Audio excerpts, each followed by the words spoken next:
అయితే police station దగ్గర నుండి అయితే తీసుకొనొస్తున్నాననమాట. అసలేం జరిగిందో చెప్తాను. పూర్తిగా వీడియో వాచ్ చేసేయండి.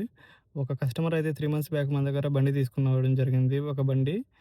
దాంతో పాటు తల్లికి కూడా ఇంకో బండి కావాలని చెప్పి 2 సేమ్ మోడల్ బండి తీసుకున్నారనమాట. ఇక కస్టమర్ అయితే డ్రగ్స్ సేల్ చేస్తారంట. మనకైతే తెలీదు ఇప్పటి వరకు కూడా. ఇకపోతే 5 డేస్ నుండి మస్రి డైలీ జీపీఎస్ చెక్ చేస్తూ ఉండగా 5 డేస్ నుండి బండయితే కదలలేదు. స్టార్టింగ్ గూడా చేయలేదు బండిని. ఆరా తీస్తే కస్టమర్‌కి ఇట్లా హెల్త్ బాలేదు. హాస్పిటల్‌లో ఉంది. బండి తీయలేదు అని చెప్పి చెప్పారు. రెంట్ కోసం ఫోన్ చేస్తే.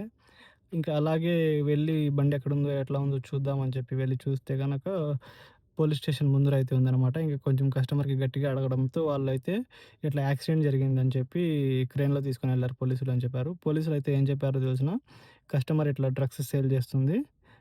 మేము చేజింగ్ చేసి పట్టుకోనే టైంలో ఇట్లా గుద్దేసింది అని చెప్పి చెప్పారనమాట. ఇంగా ఏం పర్లేదు. కస్టమర్ అయితే ఎంతవుతుందో ఇంకా కస్టమర్ రిలేటివ్స్ ఎవరో ఉంటారు కదా! వాళ్ళొచ్చి వెనకంటి వచ్చారు అక్కడికి.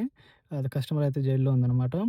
మనమైతే ఇంకా వాళ్ళకి చెప్తే వాళ్ళు మేము రెడీ చేపిచ్చేస్తాము. అమౌంట్ ఎంతయిందో చెప్పేయండి అన్నారు. ఇక దీనికైతే రెడీ చేపిచ్చడానికి షువేక్ అయితే వచ్చేసాననమాట. ఇక షువేక్ వచ్చి ఇక్కడ చూస్తే వీళ్ళు 20 కేడీ చెప్పారు. జస్ట్ అది ఎక్కువ ఏం డ్యామేజ్ అవ్వలేదు. ఆహ్, ముందర బంపర్ అయితే కొంచెం ఊడిపోయిందనమాట. మిస్‌ప్లేస్ అయింది. దాన్నయితే కరెక్ట్ ప్లేస్ చేసి ఫిట్టింగ్ చేసేదానికి విప్పి మళ్ళీ ఫిట్టింగ్ చేసేదానికి 20 కేడీ అడిగాడు. ఇక ముసలోడు వాళ్ళ దగ్గర ఎంత చెప్పి తీసుకుంటాడో మనకైతే తెలీదనమాట ఇంకది. వీడియో నచ్చితే లైక్ చేసుకోండి మామ. Thank you.